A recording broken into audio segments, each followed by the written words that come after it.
여러분 혹시 이런 고민하고 계신가요? 나이가 드니까 체력이 예전 같지 않네. 계단만 올라가도 숨이 차. 허리가 자꾸 아프고 무릎도 시큰거려. 오늘 이 시간 이 모든 고민을 해결할 수 있는 방법을 알려드리겠습니다. 단 4가지 운동만으로요. 믿기 어려우시죠? 하지만 이건 제가 지어낸 이야기가 아닙니다. 실제로 수많은 중장년층이 이 4가지 운동으로 인생이 바뀌었습니다. 70대에도 청년처럼 활력 넘치게 사시는 분들, 80대에도 등산을 다니시는 분들, 그분들의 비밀이 바로 오늘 제가 알려드릴 이 4가지 운동입니다. 지금부터 1시간 동안 이 4가지 운동을 완벽하게 마스터하실 수 있도록 도와드리겠습니다. 각 운동마다 왜 해야 하는지, 어떻게 해야 하는지, 그리고 가장 중요한 어떤 실수를 피해야 하는지까지 모든 것을 자세히 알려드리겠습니다. 준비되셨나요? 그럼 시작하겠습니다. 첫 번째 운동을 소개하기 전에 한 가지 질문을 드리겠습니다. 여러분은 지금 계단을 몇 층까지 숨 안 차고 올라가실 수 있으신가요? 1층? 2층? 3층? 만약 2층만 올라가도 헉헉거리신다면 오늘 이야기를 꼭 들으셔야 합니다. 그리고 만약 8층, 9층도 거뜬하시다면 축하드립니다. 하지만 그 상태를 10년, 20년 후에도 유지하려면 역시 오늘 이야기가 필요합니다. 왜냐하면 우리 몸은 가만히 있으면 늙어가기 때문입니다.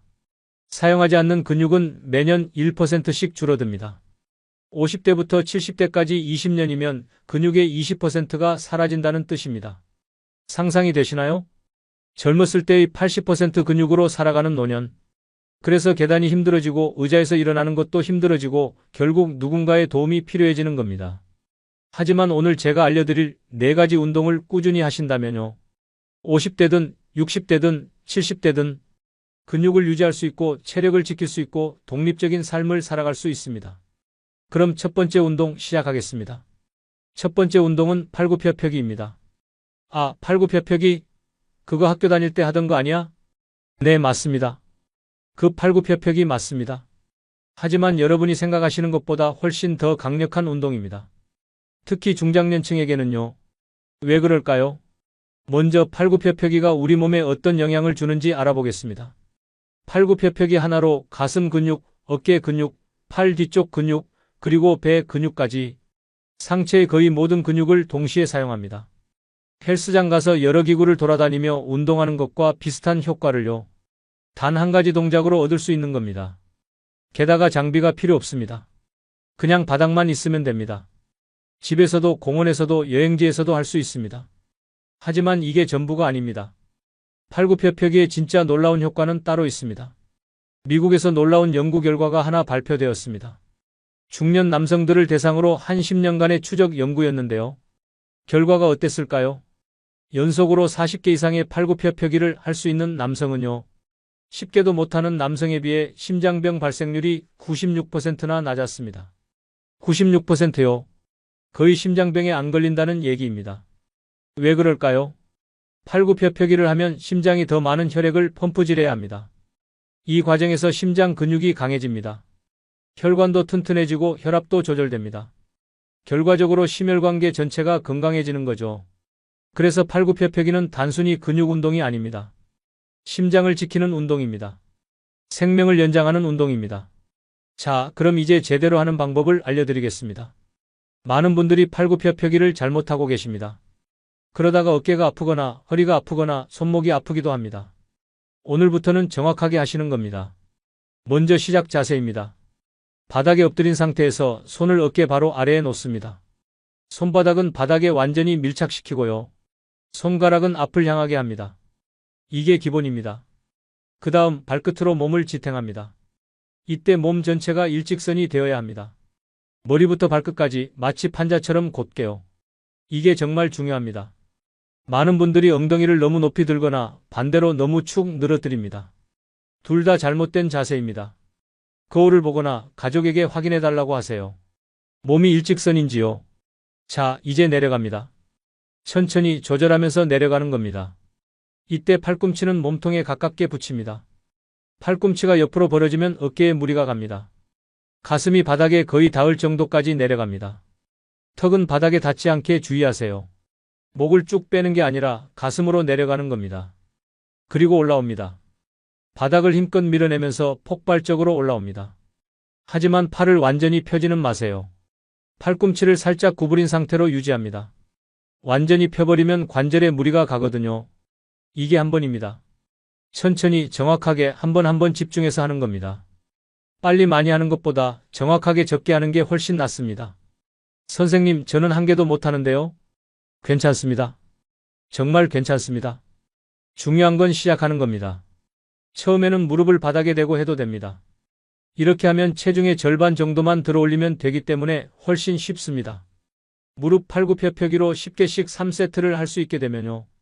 그때 일반 팔굽혀펴기로 넘어가시면 됩니다. 또는 벽을 이용할 수도 있습니다. 벽에서 팔 길이만큼 떨어져서 서서 벽을 밀었다 당겼다 하는 겁니다. 이것도 훌륭한 시작입니다. 그러다가 점점 더 낮은 곳으로 내려오는 거죠.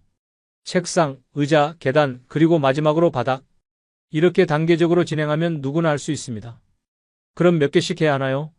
좋은 질문입니다. 초보자라면 하루에 10개씩 3세트로 시작하세요. 아침에 10개, 점심에 10개, 저녁에 10개. 이것만으로도 충분합니다. 그러다가 쉬워지면 15개로, 20개로 늘려가시면 됩니다. 목표는 연속으로 20개에서 30개 정도입니다. 이 정도면 상체 근력이 아주 훌륭한 수준입니다. 그리고 만약 더 강해지고 싶으시다면요. 변형 동작들을 시도해 보실 수 있습니다. 다이아몬드 팔굽혀펴기라고 양손을 가까이 붙여서 하는 방법이 있습니다. 이렇게 하면 팔 뒤쪽 근육이 더 많이 사용됩니다. 또는 박수 팔굽혀펴기처럼 올라오면서 박수를 치는 방법도 있습니다. 이건 폭발적인 힘을 키우는 데 좋습니다. 하지만 이런 고급 동작은 기본을 완벽하게 마스터한 후에 시도하세요. 기본이 없으면 부상만 입습니다. 자, 이제 제가 강조하고 싶은 것이 있습니다. 많은 분들이 놓치는 부분인데요. 호흡입니다. 팔굽혀펴기를 할 때 호흡을 어떻게 하시나요? 내려갈 때 숨을 들이마시고 올라올 때 내쉬는 겁니다. 이게 정답입니다. 근육이 수축할 때, 즉 힘을 쓸 때 숨을 내쉬어야 합니다. 그래야 더 강한 힘을 낼 수 있거든요. 반대로 하시는 분들이 많은데 그러면 금방 지칩니다. 그리고 절대로 숨을 참으면 안 됩니다. 혈압이 급격히 올라가서 위험할 수 있습니다. 특히 중장년층은 더욱 조심하셔야 합니다. 자연스럽게 규칙적으로 호흡하세요. 하나, 둘, 셋, 넷 이렇게 숫자를 세면서 하시면 호흡도 자연스럽게 됩니다. 또 하나, 손목이 아프신 분들이 계십니다. 손목에 무리가 가지 않으려면 어떻게 해야 할까요? 손가락을 쫙 펴서 바닥에 붙이세요. 손가락으로도 바닥을 누르는 느낌으로요. 그러면 손목에 가는 압력이 분산됩니다. 또는 주먹을 쥐고 주먹 등으로 하는 방법도 있습니다. 이렇게 하면 손목이 일직선이 되어서 더 편합니다. 자, 지금까지 팔굽혀펴기에 대해 알아봤습니다. 정리하면 이렇습니다. 팔굽혀펴기는 상체 전체를 강화하고 심장을 보호하는 최고의 운동입니다.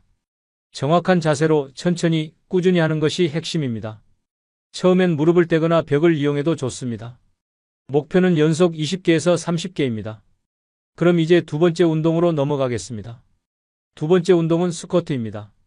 스쿼트 들어보셨죠? 쪼그려 앉았다 일어서는 동작입니다. 그게 뭐가 대단해? 라고 생각하실 수도 있습니다. 하지만 스쿼트는 하체 운동의 황제라고 불립니다. 왜 그럴까요? 우리 몸의 근육 중 70%가 하체에 있습니다.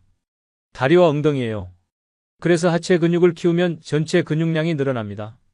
근육량이 늘어나면 무슨 일이 벌어질까요? 기초 대사량이 올라갑니다. 쉽게 말해서 가만히 있어도 칼로리를 더 많이 소모하게 됩니다. 살이 잘 안 찌는 체질로 바뀌는 거죠. 게다가 당뇨병 예방에도 탁월합니다. 근육이 혈당을 흡수해서 에너지로 사용하거든요. 근육이 많으면 혈당 조절이 잘 됩니다. 실제로 연구 결과가 있습니다. 일주일에 3회 한 번에 30분씩 스쿼트를 포함한 하체 운동을 한 당뇨병 전 단계 환자들이 있었습니다. 6개월 후 그들의 혈당 수치가 정상으로 돌아왔습니다. 약도 먹지 않고요. 운동만으로요. 놀랍지 않나요? 그리고 스쿼트는 일상생활에 직접적으로 도움이 됩니다. 의자에서 일어나기, 계단 오르기, 화장실 사용하기. 이 모든 동작이 스쿼트 동작과 비슷합니다. 나이가 들면서 이런 기본적인 동작이 점점 힘들어지는 이유가 뭘까요? 바로 다리 근육이 약해지기 때문입니다. 그래서 스쿼트를 꾸준히 하면 80대에도 혼자서 화장실 가고 의자에서 일어나고 계단 오를 수 있습니다. 독립적인 삶을 살 수 있는 겁니다. 이게 얼마나 중요한지 아시나요? 요양원에 계신 어르신들을 보세요. 대부분 혼자서 화장실을 못 가십니다. 다리 근육이 없어서요. 그래서 간병인이 필요하고 삶의 질이 떨어집니다. 하지만 지금부터라도 스쿼트를 시작하시면요. 그런 미래를 피할 수 있습니다. 자, 그럼 스쿼트를 제대로 하는 방법을 알려드리겠습니다. 잘못하면 무릎을 다칠 수 있으니 정확하게 배우셔야 합니다. 먼저 시작 자세입니다. 발을 어깨 너비로 벌립니다. 발끝은 약간 바깥쪽을 향하게 합니다. 완전히 앞을 향하지 않고 시계로 치면 1시 방향, 11시 방향 정도로요. 이게 자연스러운 발 위치입니다. 손은 가슴 앞에서 모으거나 앞으로 뻗으셔도 됩니다. 균형 잡기 편한 자세로 하시면 됩니다. 자, 이제 앉습니다. 어떻게 앉느냐가 정말 중요합니다. 무릎을 먼저 구부리는 게 아니라 엉덩이를 뒤로 빼는 겁니다. 마치 뒤에 의자가 있어서 그 의자에 앉으려는 것처럼요. 엉덩이를 뒤로 쭉 빼면서 동시에 무릎을 구부립니다. 이때 상체는 약간 앞으로 숙여집니다. 하지만 등은 곧게 펴야 합니다. 허리가 구부러지면 안 됩니다. 가슴을 활짝 펴고 시선은 정면을 봅니다. 바닥을 보면 자연스럽게 등이 구부러지니까 앞을 보세요. 그리고 무릎이 발끝을 넘어가지 않게 주의하세요. 무릎이 발끝보다 앞으로 나가면 무릎 관절에 무리가 갑니다. 옆에서 봤을 때 무릎이 발끝과 일직선이 되는 게 이상적입니다. 얼마나 내려가야 할까요? 허벅지가 바닥과 평행해질 때까지입니다. 90도 각도까지요. 더 내려가도 되지만 무릎에 문제가 있으신 분들은 90도까지만 하세요. 그것만으로도 충분합니다. 자, 이제 올라옵니다. 발 뒤꿈치로 바닥을 힘껏 밀면서 올라옵니다. 이때 엉덩이와 허벅지 근육에 힘을 주는 느낌으로요. 무릎에 힘을 주는 게 아니라 엉덩이로 올라오는 겁니다. 그리고 완전히 서면 엉덩이를 꽉 조입니다. 이게 한 번입니다. 호흡은 어떻게 할까요? 내려갈 때 숨을 들이마시고 올라올 때 내쉽니다. 힘을 쓸 때 숨을 내쉬는 거죠. 자, 이제 흔히 하는 실수들을 알려드리겠습니다. 첫째, 무릎이 안쪽으로 모이는 것. 특히 여성분들이 이런 경향이 있습니다. 무릎은 항상 발끝과 같은 방향을 향해야 합니다. 안쪽으로 모이면 무릎 인대가 손상될 수 있습니다. 거울을 보면서 확인하세요. 둘째, 허리가 구부러지는 것. 피곤해지면 자연스럽게 허리가 굽습니다. 하지만 이러면 허리 디스크가 올 수 있어요. 항상 가슴을 펴고 등을 곧게 유지하세요. 셋째, 너무 빨리 하는 것. 스쿼트는 천천히 조절하면서 해야 효과가 좋습니다. 2초에 한 번 정도의 속도가 적당합니다. 빨리 많이 하는 게 능사가 아닙니다. 넷째, 발 뒤꿈치가 떨어지는 것. 앉을 때 발 뒤꿈치가 바닥에서 떨어지는 분들이 있습니다. 발목 유연성이 부족해서 그런 건데요. 이러면 균형을 잃을 수 있고 무릎에도 무리가 갑니다. 발바닥 전체를 바닥에 붙이고 하세요. 만약 발 뒤꿈치가 자꾸 떨어진다면 발 뒤꿈치 밑에 얇은 책이나 판자를 받쳐놓고 하세요. 시간이 지나면 발목이 유연해져서 자연스럽게 할 수 있게 됩니다. 선생님, 무릎이 안 좋은데 스쿼트 해도 되나요? 이런 질문 많이 하십니다. 무릎에 문제가 있으시다면 깊이 앉지 마세요. 45도 정도만 구부려도 됩니다. 또는 의자를 이용하는 방법도 있습니다. 의자에 살짝 앉았다가 일어나기를 반복하는 거죠. 이것만으로도 충분히 효과가 있습니다. 그리고 처음엔 벽이나 기둥을 잡고 하셔도 됩니다. 균형 잡기가 어려우시니까요. 점점 익숙해지면 손을 떼고 하시면 됩니다. 몇 개씩 해야 하나요? 초보자는 하루에 15개씩 3세트로 시작하세요. 쉬워지면 20개, 25개로 늘려가시고요. 목표는 연속으로 30개 정도입니다. 이 정도면 하체 근력이 아주 좋은 수준입니다. 그리고 일주일에 최소 3회는 하셔야 효과를 볼 수 있습니다. 하루 걸러 하루 이런 식으로요. 매일 하면 근육이 회복할 시간이 없으니까 하루는 쉬어주는 게 좋습니다. 스쿼트의 변형 동작도 있습니다. 스모 스쿼트라고 발을 더 넓게 벌리고 하는 방법이 있습니다. 이렇게 하면 허벅지 안쪽 근육이 더 많이 사용됩니다. 또는 점프 스쿼트라고 올라올 때 점프하는 방법도 있습니다. 이건 심장 운동 효과도 있어서 좋습니다. 하지만 무릎에 무리가 갈 수 있으니 기본 스쿼트가 완벽해진 후에 시도하세요. 자, 지금까지 스쿼트에 대해 알아봤습니다. 정리하면 이렇습니다. 스쿼트는 하체를 강화하고 당뇨를 예방하고 일상생활 능력을 유지하는 최고의 운동입니다. 엉덩이를 뒤로 빼면서 앉고 무릎이 발끝을 넘지 않게 하고 등은 곧게 펴는 것이 핵심입니다. 처음엔 얕게 앉거나 의자를 이용해도 좋습니다. 목표는 연속 30개입니다. 이제 세 번째 운동으로 넘어가겠습니다. 세 번째 운동은 플랭크입니다. 플랭크 들어보셨나요? 엎드려서 팔꿈치로 버티는 동작입니다. 그냥 버티기만 하면 되는 거 아니에요? 네, 맞습니다. 버티기만 하면 됩니다. 하지만 이 버티기가 생각보다 훨씬 어렵고 훨씬 효과적입니다. 플랭크는 코어 근육, 즉 몸통 중심 근육을 강화하는 최고의 운동입니다. 코어 근육이 뭐냐고요? 배, 허리, 엉덩이, 그리고 골반 주변의 모든 근육을 말합니다. 이 근육들이 우리 몸의 중심을 잡아줍니다. 건물로 치면 기둥 같은 거죠. 기둥이 튼튼해야 건물이 무너지지 않듯이 코어 근육이 튼튼해야 우리 몸이 바르게 서 있을 수 있습니다. 코어 근육이 약하면 어떤 일이 벌어질까요? 첫째, 허리가 아픕니다. 많은 중장년층이 만성 허리 통증에 시달립니다. 왜 그럴까요? 코어 근육이 약해서 척추를 제대로 지탱하지 못하기 때문입니다. 그래서 척추에 부담이 가고 디스크가 생기고 통증이 생깁니다. 하지만 코어 근육을 강화하면 허리 통증이 사라집니다. 실제로 많은 분들이 플랭크를 시작하고 나서 오랫동안 앓던 허리 통증이 없어졌다고 합니다. 둘째, 자세가 나빠집니다. 구부정한 자세, 거북목, 튀어나온 배. 이 모든 게 코어 근육이 약해서 생기는 현상입니다. 코어 근육이 튼튼하면 자연스럽게 가슴이 펴지고 어깨가 뒤로 가고 배가 들어갑니다. 보기에도 좋고 건강에도 좋은 자세가 됩니다. 셋째, 낙상 위험이 높아집니다. 노인들의 가장 큰 위험이 뭔지 아시나요? 낙상입니다. 넘어지는 것. 넘어져서 골절되면 그대로 와상 생활로 이어질 수 있습니다.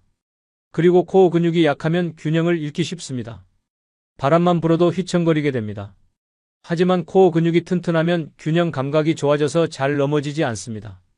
그래서 플랭크는 생명을 구하는 운동입니다. 과장이 아닙니다. 자, 그럼 플랭크를 제대로 하는 방법을 알려드리겠습니다. 먼저 바닥에 엎드립니다. 팔꿈치를 바닥에 대고 팔꿈치가 어깨 바로 아래에 오도록 합니다. 팔뚝은 바닥에 평평하게 놓고요. 손은 주먹을 쥐거나 펴도 됩니다. 편한 대로 하세요. 그 다음 발끝을 세워서 몸을 들어 올립니다. 이때 몸 전체가 일직선이 되어야 합니다. 머리부터 발끝까지 마치 판자처럼요. 이게 플랭크 자세입니다. 간단하죠? 하지만 유지하는 게 어렵습니다. 몇 초만 버텨도 온몸이 떨립니다. 특히 배와 허리가 떨려요. 그게 정상입니다. 근육이 일하고 있다는 증거입니다. 플랭크를 할 때 가장 중요한 건 몸의 정렬입니다. 엉덩이가 너무 올라가면 안 됩니다. 엉덩이가 올라가면 배 근육을 제대로 사용하지 못합니다. 반대로 엉덩이가 너무 처지면 허리에 무리가 갑니다. 거울을 옆에 놓고 확인하세요. 몸이 일직선인지요. 또 하나 중요한 건 복부에 힘을 주는 겁니다. 배꼽을 척추 쪽으로 당긴다는 느낌으로요. 배에 힘을 주면 허리가 자연스럽게 보호됩니다. 그리고 엉덩이에도 힘을 줍니다. 엉덩이를 꽉 조이면 골반이 안정됩니다. 호흡은 자연스럽게 합니다. 숨을 참으면 안 됩니다. 천천히 깊게 규칙적으로 호흡하세요. 얼마나 버텨야 하나요? 처음엔 20초에서 30초만 버텨도 충분합니다. 겨우 20초요? 네, 겨우 20초입니다. 제대로 하면 20초도 정말 깁니다. 시간이 지나면서 점점 늘려가시면 됩니다. 30초, 40초, 50초, 1분. 최종 목표는 1분에서 2분 정도입니다.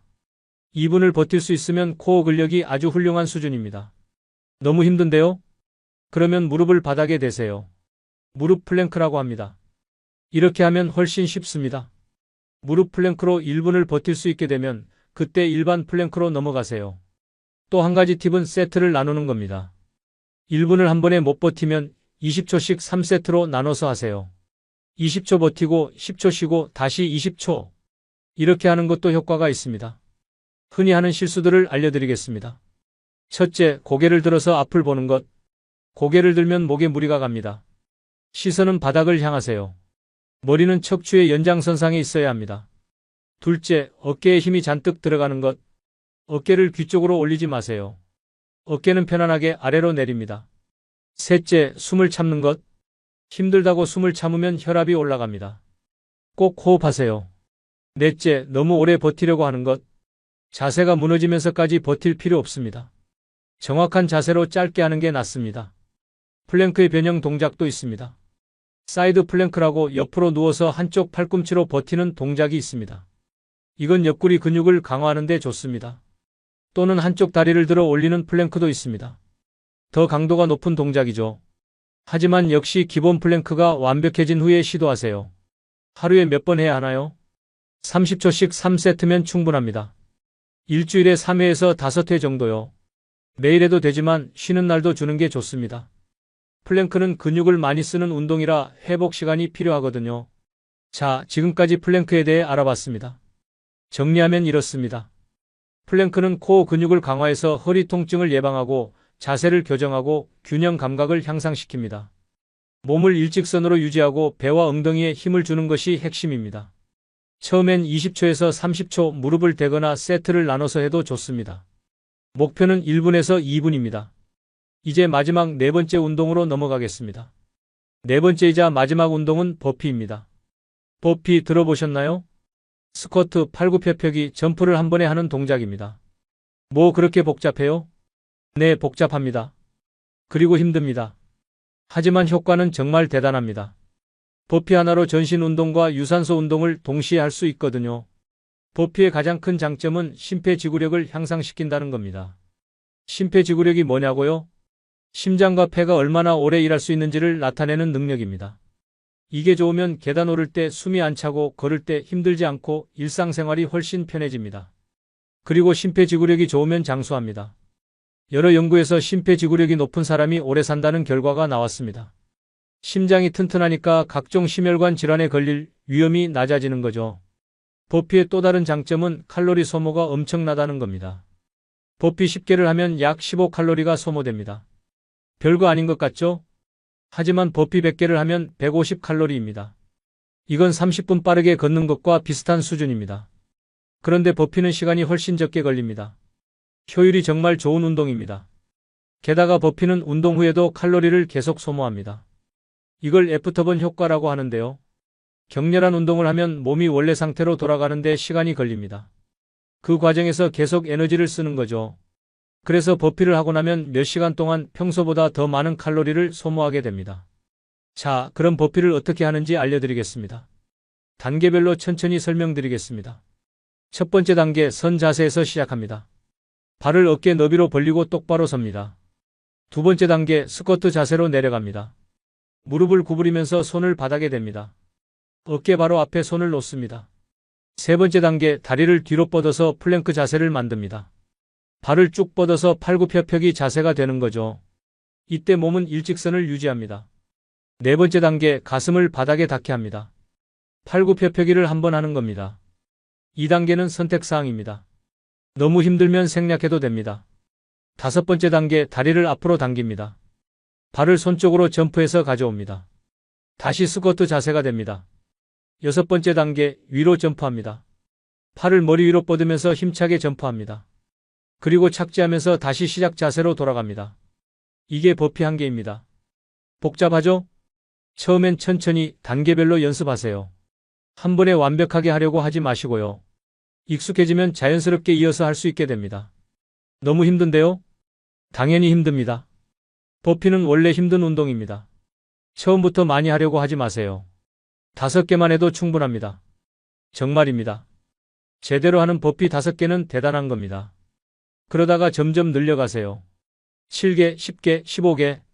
시간이 지나면서 자연스럽게 늘어납니다. 그리고 변형 동작도 있습니다. 점프를 빼는 방법이 있습니다. 마지막에 점프하지 않고 그냥 서기만 하는 거죠. 이렇게 하면 무릎에 부담이 덜 갑니다. 또는 다리를 뒤로 뻗을 때 점프하지 않고 한 발씩 뻗는 방법도 있습니다. 이것도 강도를 낮추는 방법입니다.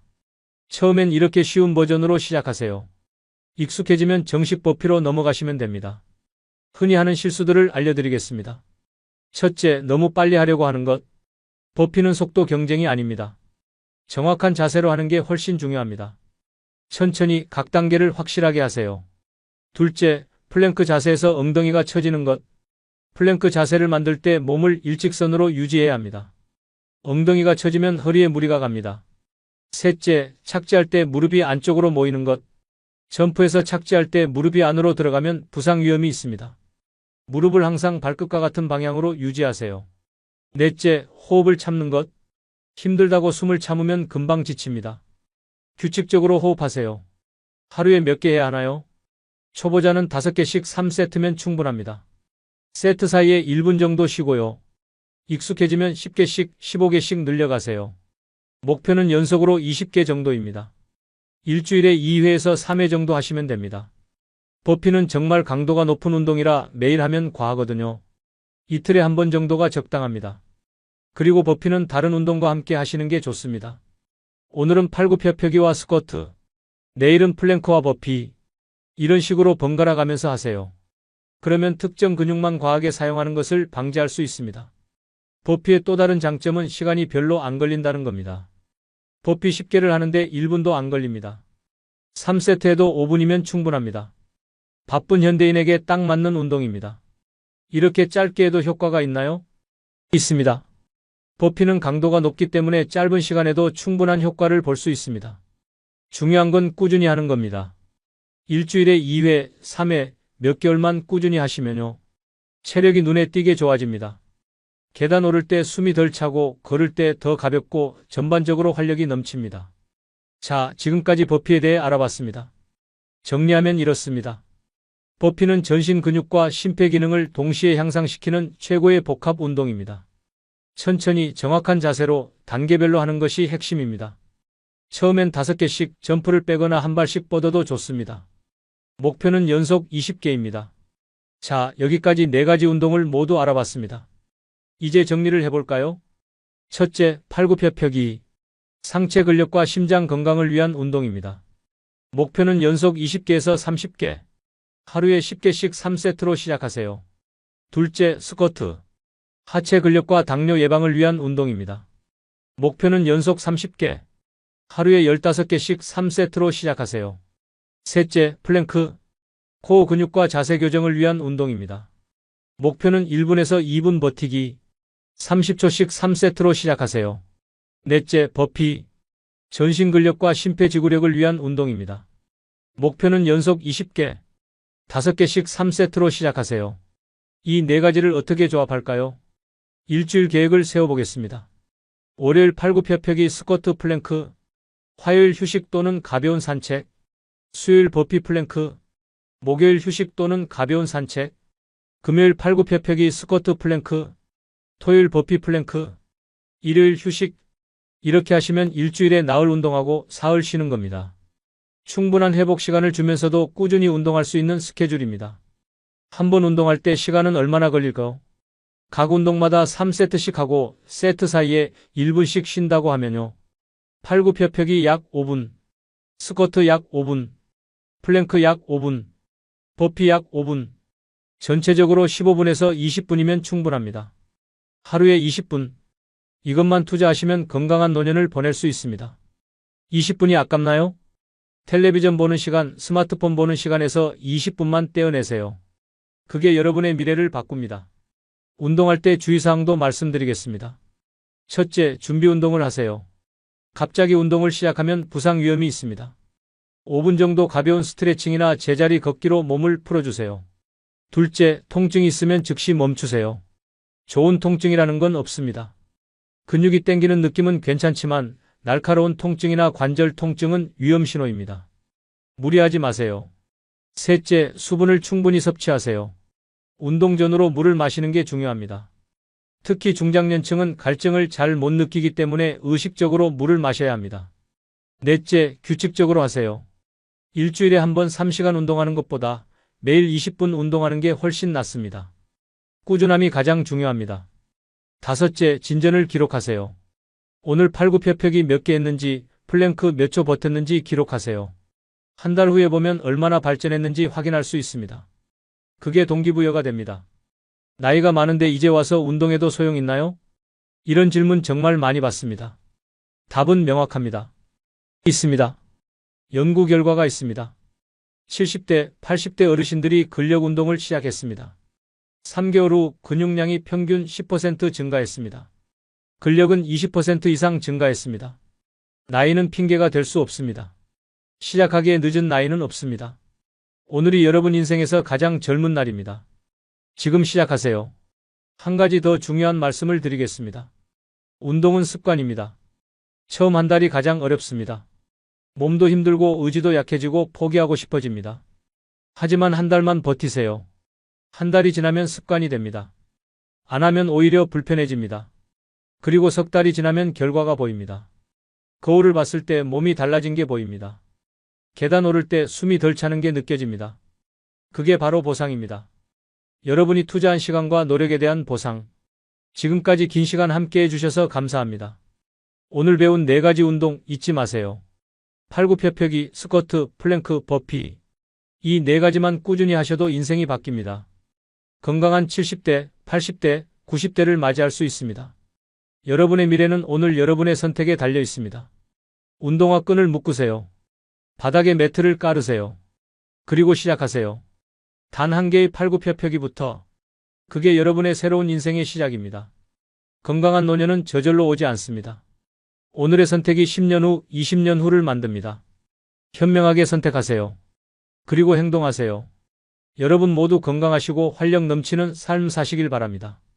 다음에 더 좋은 정보로 찾아뵙겠습니다. 감사합니다. 여러분은 지금 어디서 이 영상을 보고 계신가요? 편안한 거실 소파에서요, 아니면 조용한 침실에서요. 어디든 상관없습니다. 다만 한 가지만 약속해 주세요. 앞으로 90분 동안은 이 이야기에 귀 기울여 주세요. 왜냐하면 오늘 제가 들려드릴 이야기가 여러분의 노후 파산을 막을 마지막 기회가 될 수도 있기 때문입니다. 저는 지금으로부터 1년 전, 정확히 2024년 12월 31일 밤 11시 59분에 모든 것을 잃었습니다. 7억 원이라는 평생 모은 재산이 10달 만에 증발했고 30년간 지켜온 집을 잃었고 무엇보다 사랑하는 아들과의 관계마저 깨져버렸습니다. 그 순간을 아직도 생생히 기억합니다. 텅 비어버린 80평 대형 식당 한가운데 홀로 서서 천장을 올려다보았습니다. 200만 원짜리 샹들리에가 마지막 빛을 내며 반짝이고 있었습니다. 그 빛이 제 눈물에 반사되어 무지개처럼 번졌습니다. 그때 저는 깨달았습니다. 제가 얼마나 어리석은 선택을 했는지를요. 여러분 중에 혹시 이런 생각하시는 분 계신가요? 내 실력이면 뭐든 할 수 있어. 지금보다 더 큰 사업도 가능해. 나이가 뭐가 중요해, 실력이 있는데. 만약 이런 생각을 하고 계시다면 제발 멈추세요. 제가 바로 그런 자만심에 빠져 모든 것을 잃은 사람이니까요. 오늘 이야기의 주인공은 바로 저 김영수입니다. 올해 68살이고요. 38년간 고기를 다뤄온 정육업계 베테랑이었습니다. 아니, 베테랑이라고 믿었던 바보였다고 해야 맞겠네요. 자, 이제 시계를 2년 전으로 돌려보겠습니다. 그때만 해도 저는 행복한 사람이었습니다. 작지만 탄탄한 식당을 운영하고 있었고 사랑하는 아내와 자랑스러운 두 아들이 있었고 무엇보다 7억 원이라는 든든한 노후 자금이 있었으니까요. 매일 새벽 4시면 저절로 눈이 떠졌습니다. 알람이 울릴 필요도 없었죠. 30년 넘게 반복된 습관이었으니까요. 차가운 새수물에 얼굴을 담그면 정신이 번쩍 들었습니다. 거울 속 제 얼굴을 보며 오늘도 힘차게 시작하자고 다짐했습니다. 우리 식당은 서울 마포구 작은 골목에 자리 잡고 있었습니다. 영순의 정육식당이라는 간판이 달린 18평짜리 작은 가게였죠. 테이블은 8개뿐이었지만 점심시간이면 늘 만석이었습니다. 단골 손님들이 많았거든요. 제 하루는 새벽 시장 방문으로 시작됐습니다. 마장동 축산물 시장까지는 차로 40분 거리였지만 전 그 시간이 좋았습니다. 조용한 새벽도로를 달리며 하루를 계획하고 라디오에서 흘러나오는 옛 노래를 들으며 젊은 시절을 떠올리곤 했죠. 시장에 도착하면 늘 같은 도매상을 찾았습니다.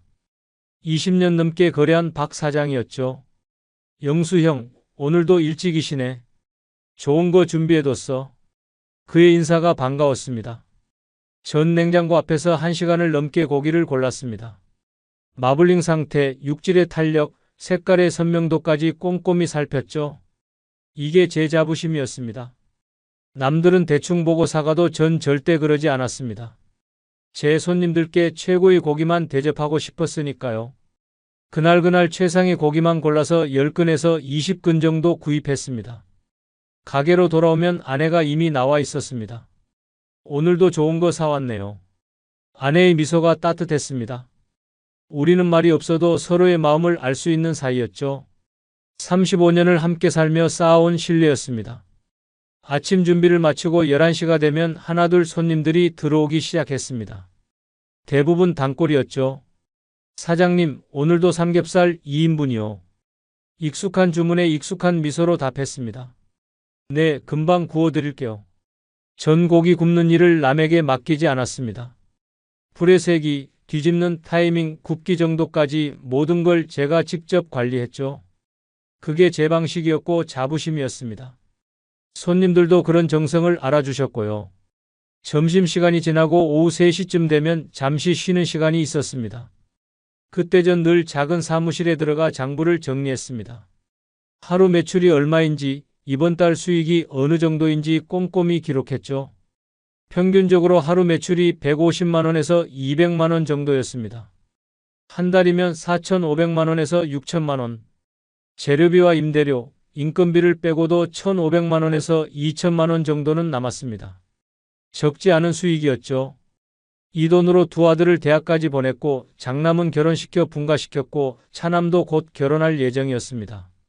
무엇보다 노후를 위해 차곡차곡 저축을 해왔습니다. 통장에 찍힌 7억이라는 숫자가 제 30년 노력의 증표였죠. 저녁 시간이 되면 다시 바빠졌습니다. 퇴근길 회식 손님들, 가족 외식 손님들로 가게가 북적였죠. 그 시끌벅적한 소리가 좋았습니다. 사람 사는 냄새였으니까요. 밤 10시가 되어 마지막 손님을 보내고 정리를 시작하면 몸은 지쳐도 마음은 뿌듯했습니다. 집으로 돌아가는 차 안에서 아내와 나눈 대화가 아직도 기억납니다. 여보, 우리 이대로만 살면 되겠죠? 아내의 목소리엔 만족감이 묻어 있었습니다. 그럼 이 정도면 충분해. 우리 욕심 부리지 말고 건강하게만 살자. 제 대답도 진심이었습니다. 그런데 운명은 참 잔인하더군요. 평온했던 우리 삶의 균열을 만들 사건이 기다리고 있었으니까요. 그것도 제일 믿고 사랑했던 사람을 통해서 말이죠. 2023년 10월 어느 토요일 저녁이었습니다. 평소보다 일찍 가게 문을 닫고 집에 돌아왔는데 거실에 낯선 분위기가 감돌고 있었습니다. 차남 준호가 노트북을 펴놓고 뭔가 열심히 설명할 준비를 하고 있더군요. 아버지, 잠깐 앉아보세요. 중요한 얘기가 있어요. 준호의 표정이 심상치 않았습니다. 대기업 마케팅팀에서 일하는 녀석답게 프레젠테이션 자료까지 준비해 왔더군요.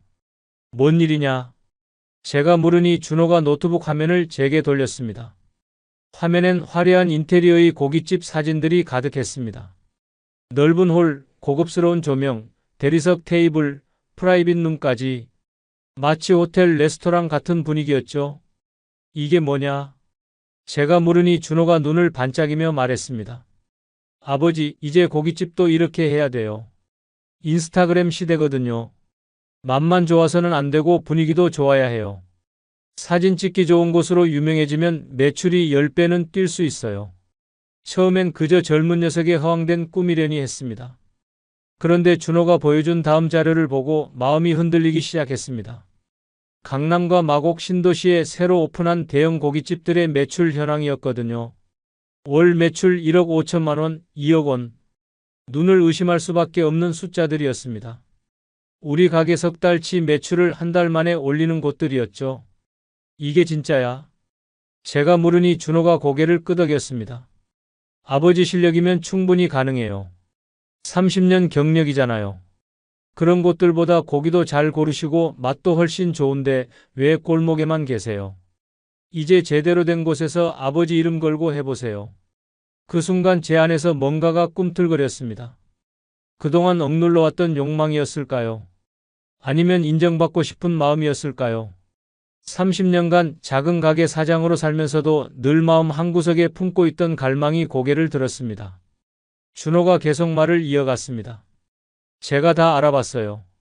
마곡 신도시에 좋은 자리가 나왔는데 80평이에요.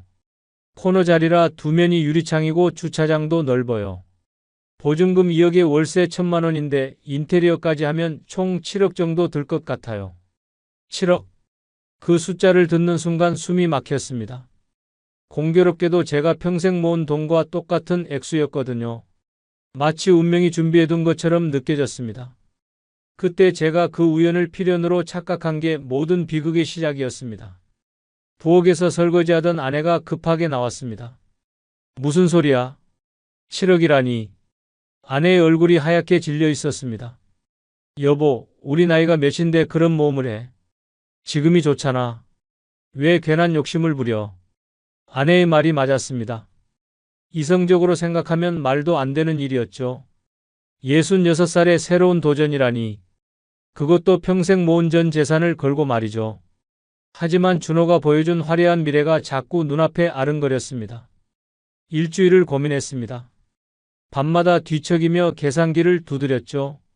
만약 월 매출이 1억이면 순이익이 3천만 원이면 1년이면 3억 6천만 원. 2년이면 투자금을 다 회수하고도 남는다. 숫자로만 보면 완벽한 계획이었습니다. 문제는 제 나이와 체력이었습니다. 과연 80평 대형 식당을 운영할 수 있을까? 젊은 직원들을 관리할 수 있을까? 새로운 시스템에 적응할 수 있을까? 의구심이 들 때마다 준호의 말이 떠올랐습니다. 아버지 실력이면 충분해요. 실력. 그래, 나한테는 30년 실력이 있지. 이 생각이 결국 저를 구렁텅이로 밀어 넣었습니다. 실력만 있으면 뭐든 할 수 있다는 자만심. 나이는 숫자에 불과하다는 착각. 그게 얼마나 위험한 생각인지 그때는 몰랐습니다. 결국 결정을 내렸습니다. 하자. 한번 해보자. 평생 작은 가게 주인으로 살았는데 마지막에 한번 크게 해보는 것도 나쁘지 않잖아. 아내에게 말하자 그녀는 한숨을 쉬며 고개를 돌렸습니다. 당신이 하고 싶으면 하세요. 대신 후회하지 마세요. 아내의 차가운 목소리가 아직도 귓가에 맴돕니다. 그때 아내의 말을 들었어야 했는데, 아내의 직감이 맞았는데, 하지만 전 이미 마음을 굳힌 상태였습니다. 은행을 찾아갔습니다. 통장을 내밀며 말했죠. 전액 인출하겠습니다. 직원이 놀란 눈으로 저를 보더군요. 7억 원을 현금으로 찾으시는 건 위험합니다. 이체를 하시는 게? 아니요, 일단 자기약고요 계좌로 옮겨주세요. 제 손으로 직접 이체 버튼을 누르는 순간 손가락이 떨렸습니다. 30년의 땀과 눈물이 숫자 몇 개로 바뀌어 이동하는 순간이었으니까요. 하지만 동시에 새로운 시작에 대한 기대감도 있었습니다. 계약은 순식간에 이루어졌습니다. 준호가 미리 다 알아봐둔 덕분이었죠. 건물주와 만나 계약서에 도장을 찍고 인테리어 업체와 미팅을 하고 주방 장비를 주문하고 모든 게 정신없이 진행됐습니다. 인테리어 비용만 4억 원이 들어갔습니다. 대리석 테이블 하나에 100만 원, 샹들리에가 200만 원, 주방 장비가 5천만 원. 하나하나 따지면 어마어마한 돈이었지만 그때는 그게 다 투자라고 생각했습니다. 준호가 추천한 셰프도 고용했습니다. 40대 중반의 김 셰프였는데 특급 호텔에서 10년간 일했다는 경력이 화려했죠. 월급이 600만 원이나 됐지만 그의 실력이면 충분히 그 값어치를 한다고 생각했습니다. 홀 매니저, 주방 보조, 서빙 직원까지 총 12명을 고용했습니다. 월 인건비만 3천만 원이 넘었죠. 하지만 준호는 자신있게 말했습니다. 직원이 많아야 서비스 품질이 올라가요. 요즘 손님들은 서비스도 중요하게 생각하거든요. 오픈 준비를 하면서 처음으로 불안감이 엄습했습니다. 과연 이 큰 가게를 제대로 운영할 수 있을까? 하지만 이미 화살은 활을 떠났고 되돌릴 수 없었습니다. 할 수 있다. 아니, 해야 한다. 매일 밤 스스로를 다독였습니다. 2024년 3월 15일 드디어 오픈날이 밝았습니다. 마곡 신도시 번화가 코너에 자리 잡은 영수 명품 한우라는 간판이 황금빛으로 빛났습니다. 준호가 정한 이름이었는데 제 이름을 넣자고 해서 쑥스러웠지만 자랑스럽기도 했습니다. 개업식에는 많은 사람들이 왔습니다. 오랜 단골 손님들, 친척들, 준호 회사 동료들까지 모두가 축하한다며 화환을 보내주었고 성공을 기원해 주었습니다. 그 순간만큼은 정말 행복했습니다. 오후 5시 정식 오픈. 준호가 미리 섭외한 파워 블로거들이 일찌감치 자리를 잡았습니다. 그들이 사진을 찍는 모습을 보니 신기하면서도 낯설었습니다. 음식을 먹기 전에 사진부터 찍는 게 요즘 문화라니. 김 셰프가 첫 요리를 내놨습니다. 한우 등심을 얇게 썰어 접시에 예술작품처럼 담아냈더군요. 위에는 금박까지 올려놨습니다. 와, 대박이다. 블로거들의 감탄사가 터져 나왔습니다. 카메라 셔터 소리가 연신 들렸죠. 그날 저녁 가게는 순식간에 만석이 됐습니다. 예약 손님들로 가득 찼고 현장 대기까지 생겼습니다. 직원들이 분주히 움직였고 주방에서는 고기 굽는 소리가 끊이지 않았습니다. 매출을 정산하니 580만 원이 나왔습니다. 하루에 580만 원이라니. 전에 가게에서는 사흘치 매출이었습니다. 준호가 제 어깨를 두드리며 말했습니다. 봤죠, 아버지? 제 말이 맞았죠? 일주일이 지나자 입소문이 퍼지기 시작했습니다. 파워 블로거들이 올린 후기가 수만 명에게 공유됐고 인스타그램에는 우리 가게 사진이 수백 장 올라왔습니다. 예약 전화가 쏟아졌고 주말에는 2시간 대기가 기본이었죠. 한 달이 지났을 때 월 매출을 정산했습니다. 9,300만 원. 거의 1억에 가까운 숫자였습니다. 손가락이 떨릴 정도로 놀라운 성과였죠. 해냈다. 정말 해냈어. 사무실 의자에 기대어 천장을 보며 스스로를 대견했습니다. 그런데 이상한 일이 벌어지기 시작했습니다. 2달째 접어들면서 매출이 조금씩 줄어들더군요. 첫 달 9,300만 원에서 둘째 달 7,500만 원으로. 그래도 이 정도면 괜찮다고 스스로를 위로했습니다. 진짜 문제는 셋째 달부터였습니다. 어느 월요일 저녁이었는데 손님이 딱 3팀밖에 안 왔습니다. 텅 빈 홀이 을씨년스러워 보였죠. 직원들은 할 일 없이 서성거렸고 주방에선 김 셰프가 핸드폰만 들여다보고 있었습니다. 왜 손님이 안 오지? 제가 물으니 홀 매니저가 조심스럽게 대답했습니다. 요즘 경기가 안 좋아서 그런가 봐요. 그리고 이 근처에 새로운 맛집이 많이 생겼다고 하던데요. 그 말을 듣는 순간 등골이 서늘해졌습니다. 그날 밤 집에 돌아와 준호와 진지한 대화를 나눴습니다. 준호야, 이러다가 큰일 나겠다. 손님이 너무 없어. 준호는 태연하게 대답했습니다. 아버지, 원래 요식업은 기복이 있는 거예요. 조금만 기다려보세요. 하지만 상황은 나아지지 않았습니다. 오히려 더 나빠졌죠. 넷째 달 매출은 4천만 원으로 떨어졌습니다. 반면 지출은 그대로였습니다. 월세 1,000만 원, 인건비 3천만 원, 재료비 2천만 원, 기타 운영비 500만 원. 간단한 계산이었습니다. 수입 4천만 원에서 지출 6,500만 원을 빼면 마이너스 2,500만 원. 한 달에 2,500만 원씩 적자를 보고 있었던 겁니다. 통장을 확인하니 잔액이 벌써 2억 원 아래로 떨어져 있었습니다. 김 셰프를 불러 상의했습니다. 메뉴를 바꿔야 할까요? 가격을 낮춰야 할까요? 그는 시큰둥하게 대답했습니다. 사장님, 제 요리는 문제없어요. 마케팅을 더 하셔야죠. 그 태도가 마음에 들지 않았지만 참았습니다. 준호에게도 도움을 요청했습니다. 내가 마케팅 전공이니까 뭔가 방법을 찾아봐. 준호는 한숨을 쉬며 말했습니다. 아버지, 요즘은 맘만으로는 안 돼요. 계속 새로운 이벤트를 해야 하고 SNS 관리도 전문적으로 해야 해요. 그럼 어떻게 해야 하는데? 제가 다급하게 물으니 준호가 고개를 저었습니다. 저도 회사 일이 바빠서 신경 쓸 여력이 없어요. 전문 업체에 맡기시든지 하세요. 그 말을 듣는 순간 배신감이 밀려왔습니다. 5째 달이 되자 직원들이 동요하기 시작했습니다. 월급날이 사흘 지났는데도 급여가 안 들어왔거든요. 통장에 돈이 부족해서 며칠만 기다려달라고 했더니 2명이 그만두겠다고 통보했습니다. 김 셰프도 이상한 낌새를 알아챘는지 면담을 요청했습니다. 사장님, 저 다음 달까지만 일할게요. 강남에 새로 오픈하는 곳에서 스카우트 제의가 왔거든요. 그 말을 듣는 순간 하늘이 무너지는 것 같았습니다. 셰프님, 제발 좀 더 있어주세요. 지금 떠나시면 가게가 망해요. 제가 간곡히 부탁했지만 그는 단호했습니다. 죄송하지만 저도 먹고 살아야 하니까요. 더 좋은 조건을 거절할 수 없어요. 김 셰프가 떠난 후 전 직접 주방에 서야 했습니다. 하지만 화려한 플레이팅이나 특별한 소스 같은 건 할 수 없었죠. 그저 제가 30년간 해온 방식대로 정직하게 구운 고기를 내놓을 뿐이었습니다. 손님들의 반응은 싸늘했습니다. 인스타그램 사진과 너무 다르네요.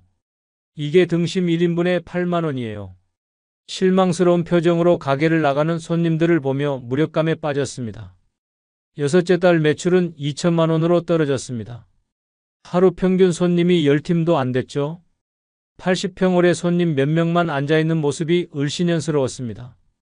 직원들도 하나둘 떠났고 결국 저와 아내 그리고 아르바이트생 2명만 남았습니다. 어느 날 밤 텅 빈 가게에 홀로 앉아 장부를 펼쳤습니다. 지금까지의 수입과 지출을 정리해봤죠. 충격적인 숫자가 나왔습니다. 6개월 동안 총 적자가 2억 3천만 원. 재전 재산의 3분의 1이 반년 만에 사라진 겁니다. 이럴 수가 있나? 장부를 붙들고 한참을 멍하니 있었습니다. 어떻게 이렇게 됐을까? 분명 완벽한 계획이었는데 월 매출 1억, 순이익 3천만 원. 모든 계산이 맞았는데 왜 현실은 이렇게 다를까? 그날 밤 집에 돌아가니 아내가 거실에서 기다리고 있었습니다. 표정을 보니 이미 다 알고 있는 눈치였죠. 얼마나 손해봤어요. 조용한 목소리로 물었습니다. 2억 3천만 원. 제 대답에 아내는 한숨을 쉬었습니다. 이제 그만하자. 더 늦기 전에 정리하자. 아내의 말이 비수처럼 가슴에 꽂혔습니다. 하지만 반박할 수 없었죠. 아내 말이 맞았으니까요. 더 버티면 남은 돈마저 다 날리게 뻔했으니까요. 며칠 후 준호와 심각한 대화를 나눴습니다. 아버지 죄송해요. 제가 너무 안일했어요. 준호의 눈가가 붉어져 있었습니다. 제 욕심 때문에 아버지 인생을 망친 것 같아요. 정말 죄송해요. 아니다. 내 선택이었어. 내 탓 아니야.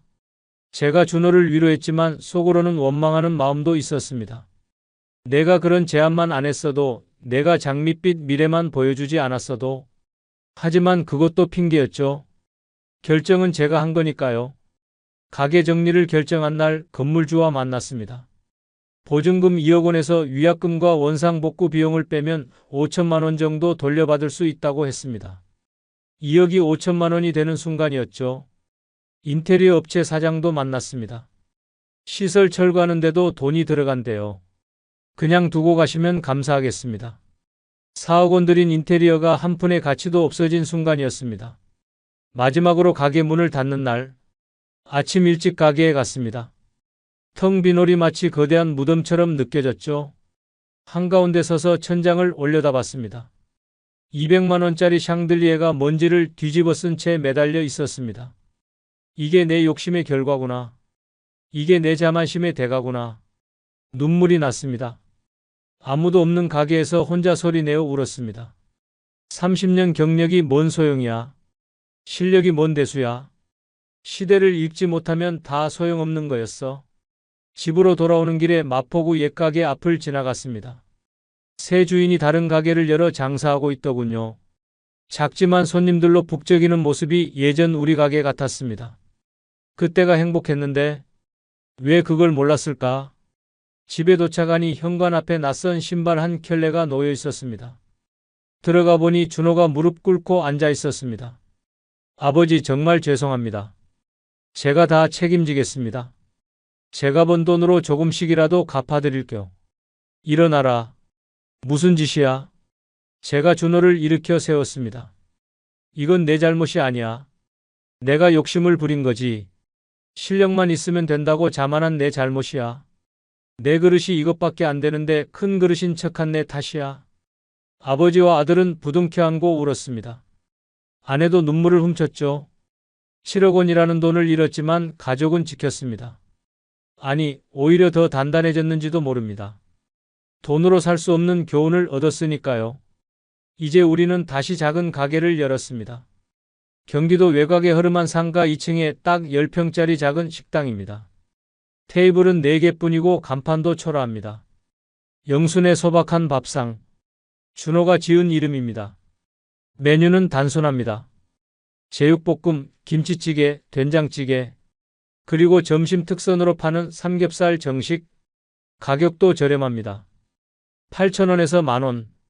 누구나 부담 없이 먹을 수 있는 가격이죠. 손님은 많지 않습니다. 하루 평균 20-30명 정도. 대부분 인근 공장 직원들이나 동네 주민들입니다. 화려한 플레이팅도 없고 인스타그램에 올릴 만한 비주얼도 없습니다. 하지만 맛있다고 엄지척 해주는 손님들이 있습니다. 월 매출은 1,500만 원 정도입니다. 재료비와 월세를 빼면 500만 원 정도 남습니다. 예전 골목 가게의 3분의 1 수준이죠. 하지만 이상하게 마음은 더 편합니다. 숨만 쉬어도 1,000만 원씩 나가던 때와는 천지 차이죠. 무엇보다 준호가 퇴근 후에 와서 도와줍니다. 설거지도 하고 서빙도 하고 가끔은 요리도 합니다. 아버지, 이렇게 같이 일하니까 좋아요. 땀 흘리는 게 보람 있어요. 준호의 밝은 표정을 보면 마음이 따뜻해집니다. 아내도 예전처럼 부지런히 일합니다. 반찬 만들고 손님 응대하고 청소하고 몸은 고되지만 얼굴엔 미소가 있습니다. 이 정도가 우리한테 딱 맞는 것 같아요. 욕심 부리지 말고 이렇게 살아요. 어느 날 단골 손님 한 분이 이런 말씀을 하셨습니다. 사장님, 여기 밥 정말 맛있어요. 엄마가 해준 밥 같아요. 그 한마디가 1억 매출보다 더 값지게 느껴졌습니다. 이게 진짜 요리구나. 이게 진짜 성공이구나. 지금 생각해보면 전 큰 그릇이 되고 싶어 했던 작은 그릇이었습니다. 80평을 감당할 역량이 없으면서 욕심만 부렸던 거죠. 실력이 있다고 뭐든 할 수 있는 게 아니었습니다. 자기 그릇을 알아야 했는데 그걸 몰랐던 거죠. 여러분께 꼭 드리고 싶은 말씀이 있습니다. 나이가 들수록 자기 그릇을 정확히 아는 게 중요합니다. 젊을 때는 도전하고 실패해도 다시 일어설 시간이 있습니다. 하지만 우리 나이엔 한 번의 실패가 인생 전체를 망칠 수 있습니다. 실력이 있다고 자만하지 마세요. 30년, 40년 경력이 있어도 시대가 바뀌면 소용없을 수 있습니다. 오히려 그 경력이 발목을 잡을 수 있습니다. 새로운 것을 받아들이지 못하고 고집만 부리게 되니까요. 큰 돈을 벌겠다는 욕심도 위험합니다. 우리 나이에 필요한 건 큰 돈이 아니라 안정적인 수입입니다. 한 달에 1억 버는 것보다 500만 원씩 꾸준히 버는 게 낫습니다. 스트레스 없이 건강하게 행복하게 사는 게 진짜 성공입니다. 무엇보다 가족을 잃지 마세요. 저는 7억을 잃고 나서야 깨달았습니다. 돈보다 중요한 게 가족이라는 걸, 함께 밥 먹고 함께 웃고 함께 울 수 있는 사람이 있다는 게 얼마나 큰 축복인지를요. 제 실패 스토리가 누군가에게는 교훈이 되길 바랍니다. 저처럼 자만하지 마세요. 저처럼 욕심부리지 마세요. 저처럼 가족을 힘들게 하지 마세요. 작아도 괜찮습니다. 소박해도 괜찮습니다. 그게 진짜 행복이니까요. 마지막으로 한 가지 더 말씀드리고 싶습니다. 실패는 끝이 아닙니다. 저도 7억을 잃고 바닥까지 떨어졌지만 다시 일어섰습니다. 작은 가게지만 다시 시작했고 적은 돈이지만 다시 벌고 있습니다. 무엇보다 교훈을 얻었습니다. 내 그릇이 얼마나 되는지, 진짜 중요한 게 뭔지, 어떻게 살아야 행복한지. 이 깨달음이 7억보다 더 값진 재산입니다. 이제는 후회하지 않습니다. 오히려 감사합니다. 이 경험이 저를 더 지혜롭게 만들었으니까요. 여러분도 혹시 지금 큰 결정을 앞두고 계신가요? 은퇴 후 창업을 생각하시나요? 큰 투자를 계획하고 계신가요? 그렇다면 제 이야기를 꼭 기억해 주세요. 신중하고 또 신중하세요. 욕심내지 마세요. 자만하지 마세요. 가장 중요한 건 이겁니다. 지금 가진 것에 감사하세요. 작은 행복을 소중히 여기세요. 가족과 함께하는 평범한 일상이 가장 큰 축복입니다. 그걸 잃고 나서 후회하지 마시고 지금 감사하며 사세요. 여러분의 노후가 안전하고 행복하길 진심으로 바랍니다. 제 실패가 여러분의 성공을 위한 걸음이 되길 바랍니다. 감사합니다. 지금 어디에 있습니까? 혼자입니까? 아니면 누구와 함께 있습니까? 잠깐만요. 제가 먼저 숫자 하나를 알려드릴게요. 대한민국의 65세 이상 노인 10명 중 8명은 매일 외로움을 느낀다고 합니다. 네. 2024년 보건복지부 조사 결과입니다. 더 놀라운 건 뭘까요? 가족과 함께 사는 분들도 똑같이 여러분은 어떠신가요? 저는 오늘 여러분께 아주 특별한 이야기를 들려드리려고 합니다. 제가 직접 만난 한 분의 이야기입니다. 73세 박영자 어르신입니다. 이분은 3년 전만 해도 매일 울면서 잠들었다고 합니다. 그런데 지금은 어떨까요? 매일 아침 거울을 보며 미소 짓는다고 하십니다. 무엇이 이분을 바꿨을까요? 오늘 이 시간이 끝날 때쯤이면 여러분도 완전히 다른 마음을 갖게 되실 겁니다. 더 이상 빈집이 무섭지 않을 겁니다. 조용한 저녁 시간이 오히려 기다려질 겁니다. 무엇보다 내일 아침 일어나는 것이 설레실 겁니다. 정말일까요? 네, 정말입니다. 제가 지금부터 그 비밀을 하나씩 풀어드리겠습니다. 먼저 우리가 착각하고 있는 것부터 바로잡아야 합니다. 많은 분들이 나이 들면 당연히 외롭다고 생각하십니다. 자녀들이 떠나고 친구들이 하나둘 곁을 떠나니 어쩔 수 없다고 체념하십니다. 그런데 정말 그럴까요? 제가 최근에 만난 한 교수님이 들려주신 말씀이 있습니다.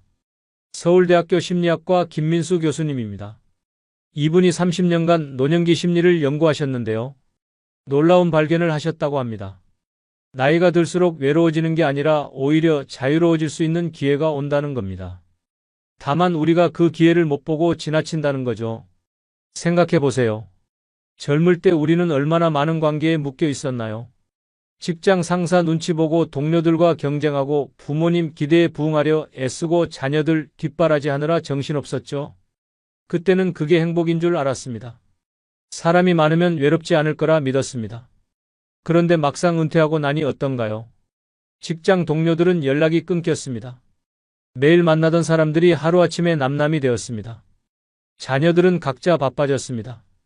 명절에나 겨우 얼굴 보는 정도입니다. 배우자와는 대화가 줄었습니다.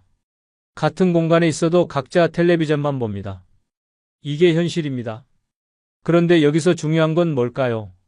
이런 변화를 어떻게 받아들이느냐입니다. 어떤 분들은 이걸 상실로 받아들입니다. 잃어버린 것에만 집중합니다.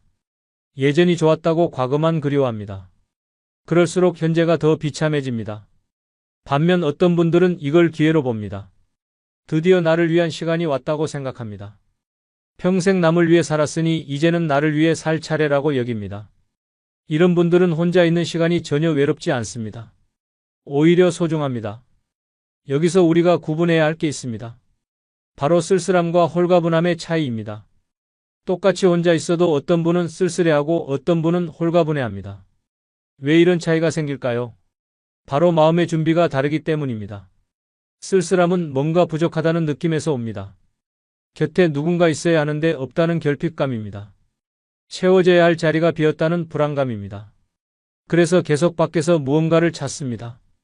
새로운 모임을 찾고 새로운 사람을 만나려 합니다. 하지만 홀가분함은 다릅니다.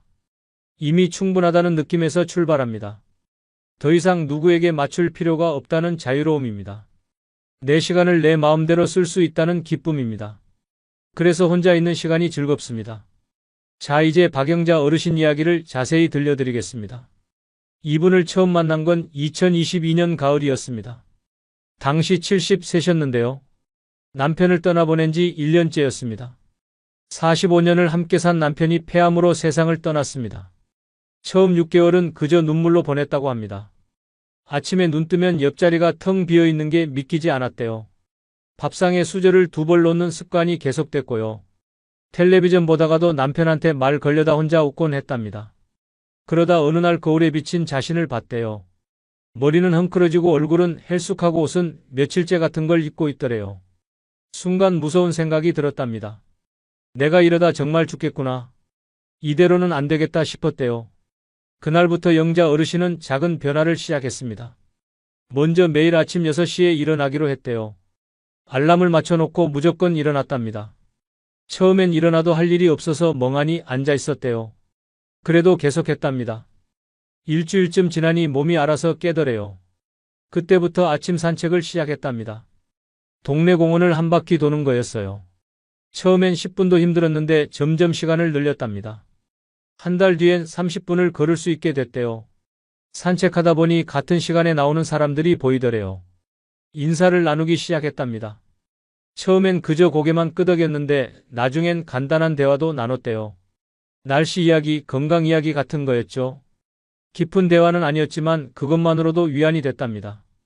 영자 어르신이 그 다음 시작한 건 일기 쓰기였습니다. 특별한 일기가 아니라 그날 있었던 작은 일들을 적는 거였어요. 오늘은 참새 3마리를 봤다. 국화꽃이 피기 시작했다. 된장찌개가 맛있었다. 이런 소소한 일들이었죠. 그런데 신기한 일이 일어났답니다. 일기를 쓰려니 하루를 더 자세히 보게 됐대요.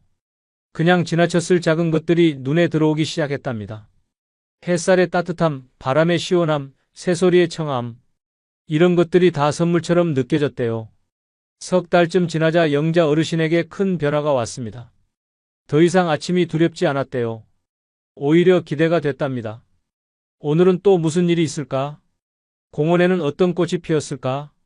날씨는 어떨까? 이런 작은 호기심이 생겼대요. 6달이 지나자 더 큰 변화가 왔습니다. 혼자 있는 시간이 편해졌대요. 예전엔 집에 혼자 있으면 텔레비전이라도 틀어놨는데 이제는 조용한 게 좋더래요. 차 한 잔 놓고 창밖을 보는 시간이 평화롭더래요. 1년이 지났을 때 영자 어르신은 완전히 달라져 있었습니다. 얼굴에 생기가 돌고 걸음걸이가 가벼워졌어요. 무엇보다 표정이 밝아졌습니다. 예전에 그 우울한 모습은 찾아볼 수 없었어요. 제가 물었습니다. 어르신 비결이 뭐예요? 어떻게 이렇게 바뀌셨어요? 영자 어르신이 웃으며 답했습니다.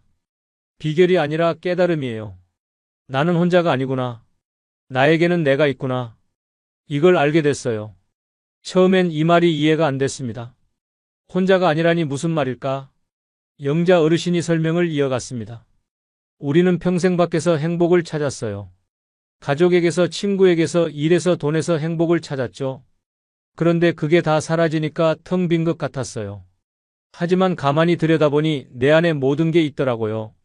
내가 나를 돌볼 수 있고, 내가 나를 위로할 수 있고, 내가 나를 사랑할 수 있더라고요. 이걸 깨닫고 나니 전혀 외롭지 않았어요. 오히려 든든했어요. 영자 어르신은 이제 하루하루가 선물이라고 합니다.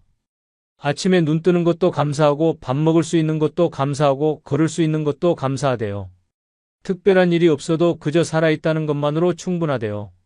이분의 이야기가 특별한 이유가 뭘까요? 바로 누구나 할 수 있는 일이기 때문입니다. 거창한 계획이나 큰 돈이 필요한 게 아닙니다. 그저 마음을 바꾸고 작은 실천을 시작하면 됩니다. 자, 이제 과학적인 근거를 말씀드리겠습니다. 하버드 대학교에서 80년간 진행한 연구가 있습니다. 성인 발달 연구라고 하는데요. 724명을 80년간 추적 관찰한 겁니다. 어떤 사람이 행복한 노년을 보내는지 연구한 거죠. 결과가 어땠을까요? 돈이 많은 사람이 행복했을까요? 아닙니다. 자녀가 많은 사람이 행복했을까요? 그것도 아닙니다.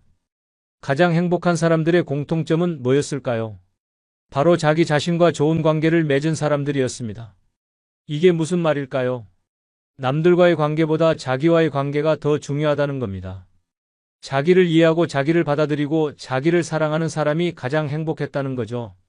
외부 조건이 아니라 내면의 상태가 행복을 결정한다는 겁니다. 뇌과학에서도 비슷한 연구 결과가 나왔습니다. 우리 뇌에는 디폴트 모드 네트워크라는 게 있습니다. 쉽게 말해 기본 상태의 뇌활동입니다. 아무것도 안 하고 있을 때 작동하는 뇌회로죠. 그런데 이 회로가 굉장히 중요합니다.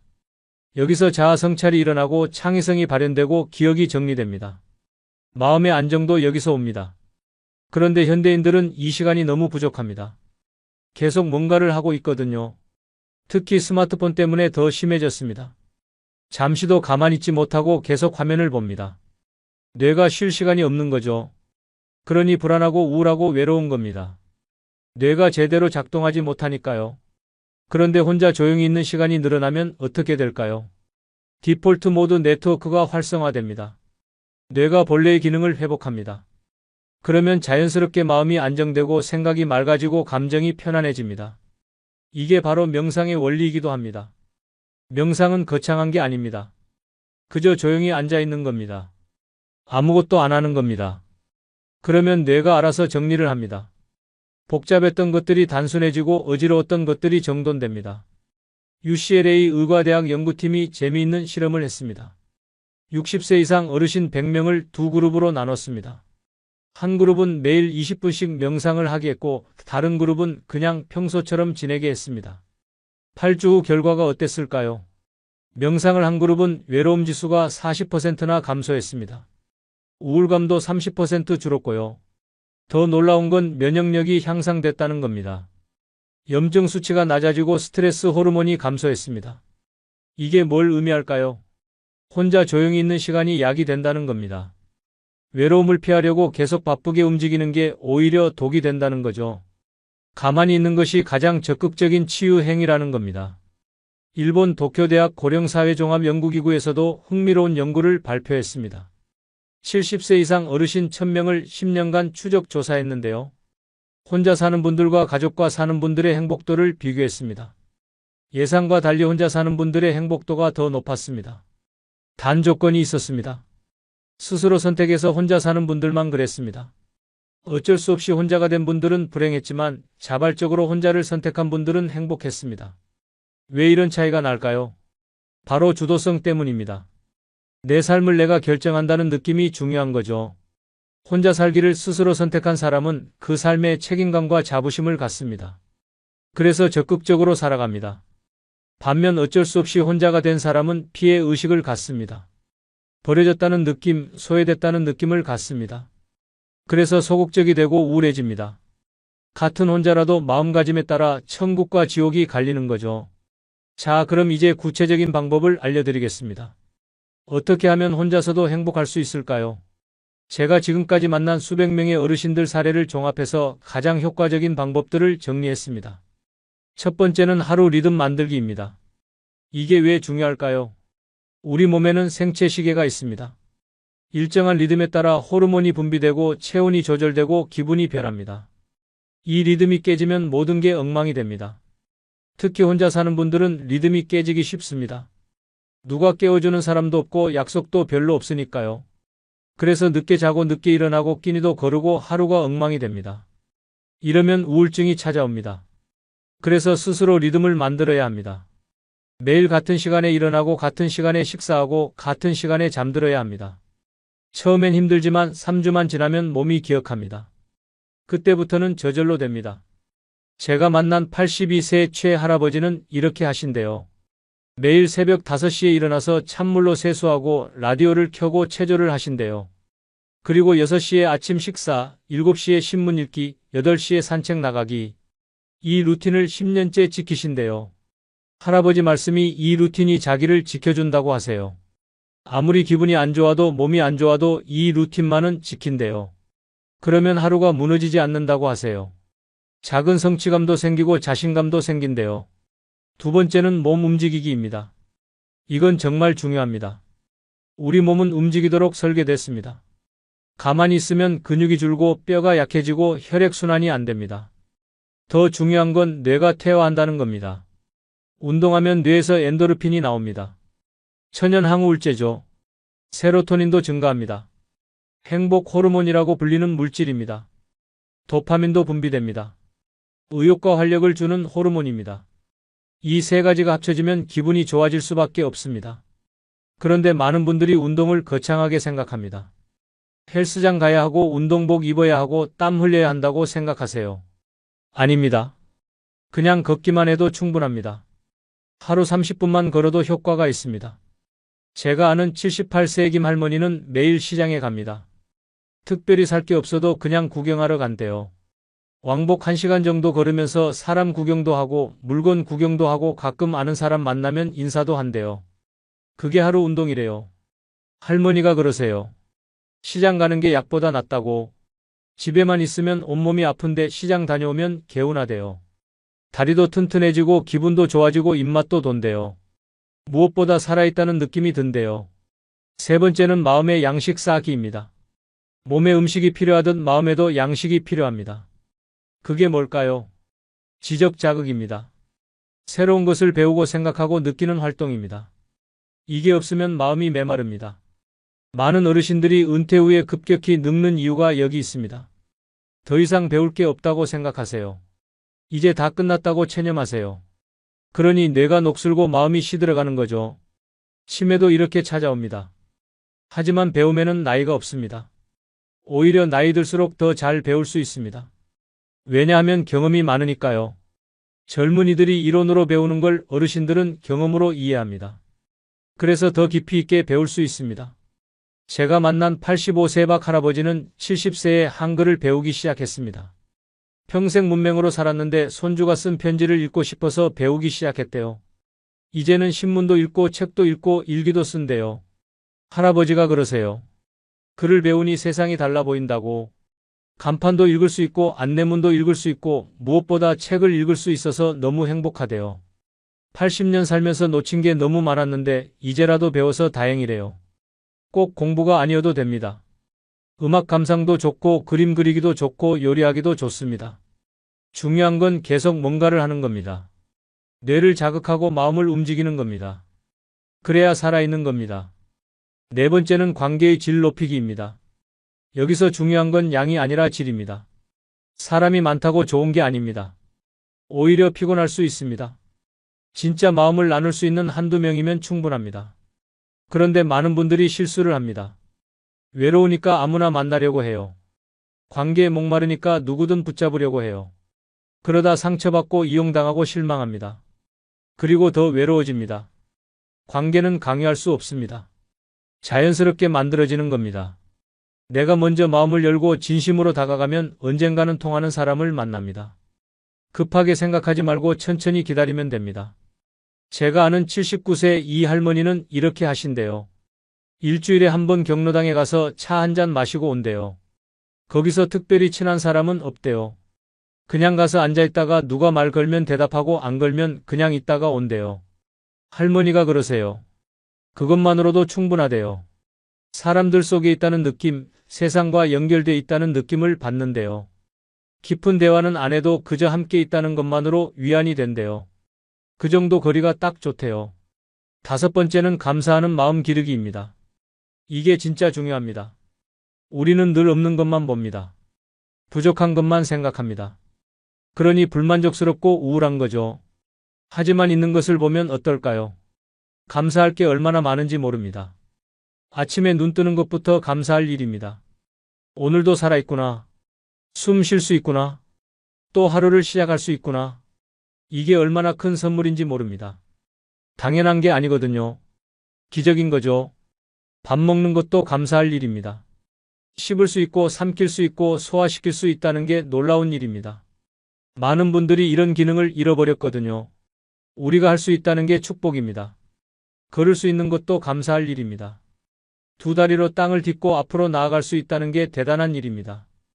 휠체어를 타는 분들이 얼마나 많은지 아세요? 우리가 걸을 수 있다는 게 엄청난 행운입니다. 제가 만난 81세정 할머니는 매일 감사 일기를 쓰신대요. 저녁에 자기 전에 그날 감사한 일 5가지를 적는데요. 처음엔 1개도 생각 안 났는데 이제는 5개로 부족하대요. 10개도 20개도 쓸 수 있대요. 할머니가 보여주신 일기를 보니 이런 내용이었어요. 오늘도 무사히 하루를 보냈다. 점심에 먹은 된장찌개가 맛있었다. 마당에 나비가 왔다. 손녀한테 전화가 왔다. 저녁 노을이 예뻤다. 이런 소소한 일들이었습니다. 할머니가 그러세요. 감사 일기를 쓰고부터 인생이 바뀌었대요. 매일이 선물 같대요. 특별한 일이 없어도 행복하대요. 작은 것에도 감동하게 됐대요. 무엇보다 혼자 있어도 충만하대요. 6번째는 미래 설계하기입니다. 많은 어르신들이 미래를 포기합니다. 이제 얼마 안 남았는데 뭘 계획하냐고 하세요. 그냥 하루하루 살다가 가면 된다고 하세요. 그런데 이게 문제입니다. 미래가 없으면 현재도 의미가 없어집니다. 목표가 없으면 하루하루가 무료해집니다. 기대할 게 없으면 살 이유가 없어집니다.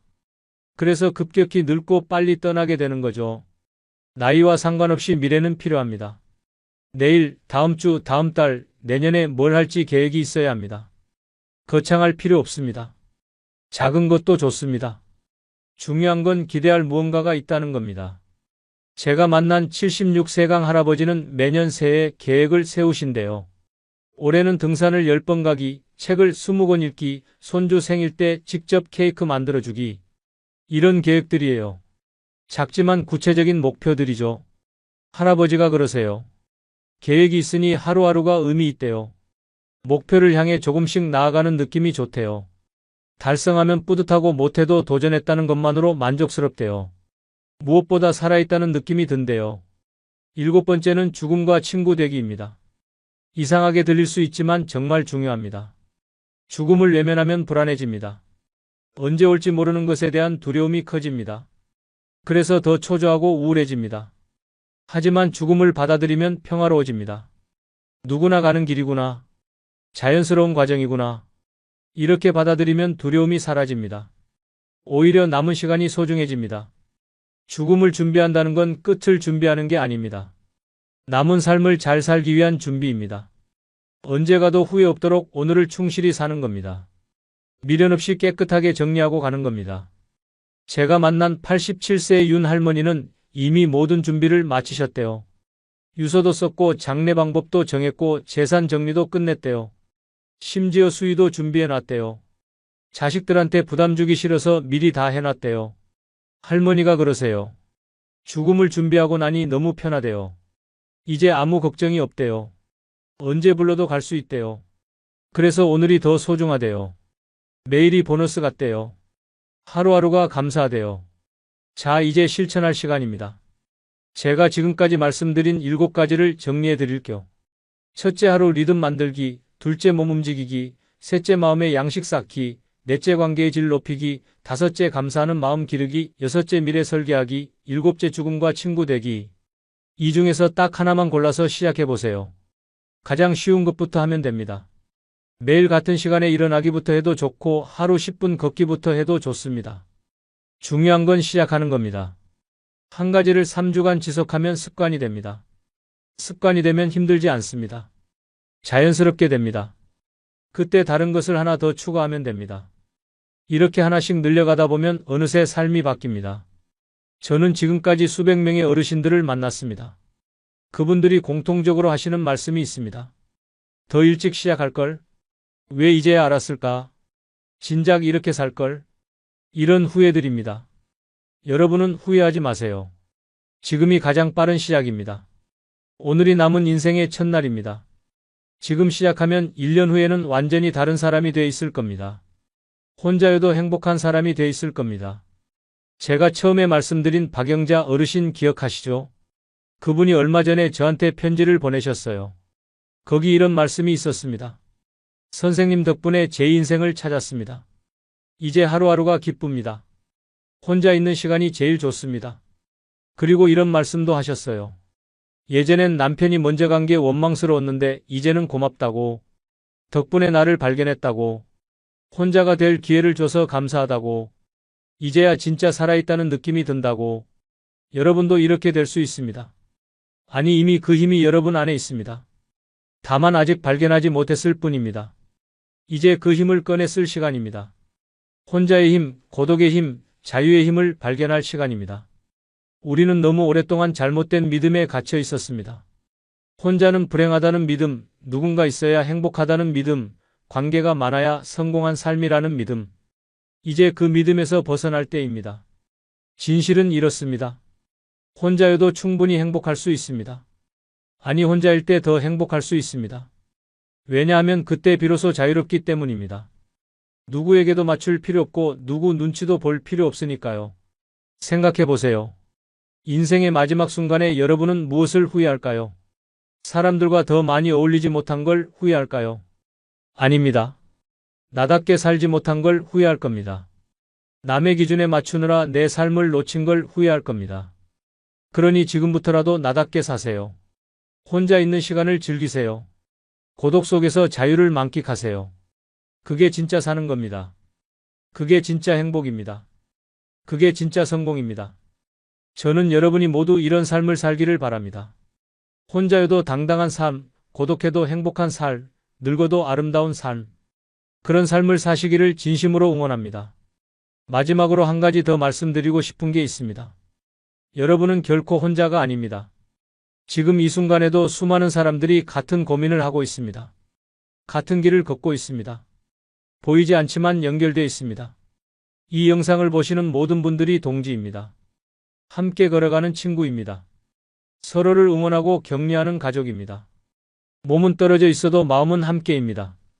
그러니 외롭지 마세요. 우리는 함께입니다. 오늘 제 이야기가 도움이 되셨나요? 마음에 와닿는 부분이 있으셨나요? 있다면 꼭 실천해 보세요. 작은 것부터 시작해 보세요. 그리고 변화를 지켜보세요. 분명 놀라운 일이 일어날 겁니다. 다음 시간에는 더 구체적인 실천법을 알려드리겠습니다. 혼자 살 때 필요한 생활 기술, 건강관리법, 경제관리법, 안전대책 같은 실용적인 내용을 준비했습니다. 기대해 주세요. 여러분의 인생 후반기가 빛나기를 바랍니다. 혼자여도 아름답고 고독해도 충만한 삶이 되기를 바랍니다. 오늘도 내일도 모레도 행복하시기를 진심으로 기원합니다. 감사합니다. 여러분, 혹시 요즘 몸 어딘가가 계속 가려우신가요? 보습제도 발라보고 연고도 써봤는데 전혀 나아지지 않는 그런 가려움 말입니다. 많은 분들이 이렇게 생각하십니다. 나이 들어서 피부가 건조해진 거겠지. 하지만 오늘 제가 들려드릴 이야기를 들으시면 생각이 완전히 바뀌실 겁니다. 단순해 보이는 가려움 뒤에 생명을 위협하는 질병이 숨어 있을 수 있기 때문입니다. 실제로 병원을 찾아온 많은 분들이 처음엔 이렇게 말씀하십니다. 그냥 좀 가려워서요. 하지만 검사 결과를 보고 나면 모두들 놀라십니다. 췌장암, 간질환, 백혈병, 신장질환. 믿기 어려우시죠? 오늘 이 1시간 동안 여러분의 몸이 보내는 6가지 경고 신호를 낱낱이 파헤쳐 드리겠습니다. 어느 부위의 가려움을 주의해야 하는지, 어떤 증상과 함께 나타날 때 위험한지, 그리고 어떻게 조기에 발견할 수 있는지까지 모든 것을 명확하게 알려드리겠습니다. 지금부터 집중해 주세요. 여러분의 생명을 구할 수도 있는 이야기입니다. 먼저 한 가지 질문부터 드리겠습니다. 가려움증이 암을 알려줄 수 있다고 생각해 보신 적 있으신가요? 대부분은 상상도 못 하실 겁니다. 하지만 실제로 이런 일이 일어납니다. 그것도 생각보다 자주요. 제가 직접 경험한 사례를 하나 말씀드리겠습니다. 78세 되시는 한 어르신이 병원을 찾아오셨습니다. 경상북도 시골에서 평생 농사를 지으신 분이었죠. 진료실 문을 여시더니 첫 마디가 이랬습니다. 선생님, 등이 너무 가려워서 미치겠습니다. 그런데 이상한 점이 있었습니다. 등을 살펴봐도 아무것도 없었거든요. 발진도 없고 벌레 물린 자국도 없고 상처도 전혀 없었습니다. 그저 어르신 말씀으로는 등 한가운데가 안에서부터 근질근질하다는 거였어요. 처음에는 저도 별거 아니라고 생각했습니다.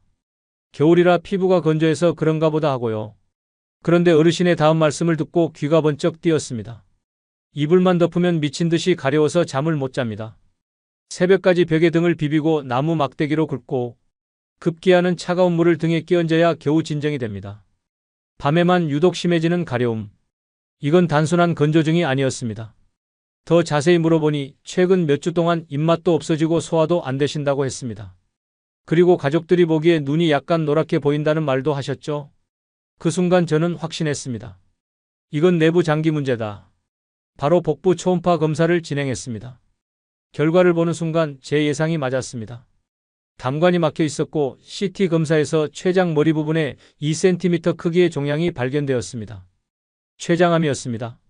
어르신은 너무 놀라셨습니다. 등이 가려워서 왔는데 암이라니.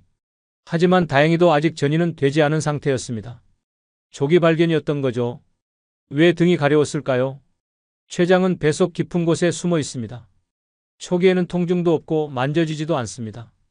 그런데 췌장에 종양이 생기면 담즙이 제대로 배출되지 못합니다. 이 담즙이 혈액을 타고 온몸을 돌면서 피부신경을 자극하게 됩니다. 특히 등 윗부분, 견갑골 사이에는 신경이 밀집되어 있어서요. 그 자극이 깊고 참을 수 없는 가려움으로 나타나는 겁니다.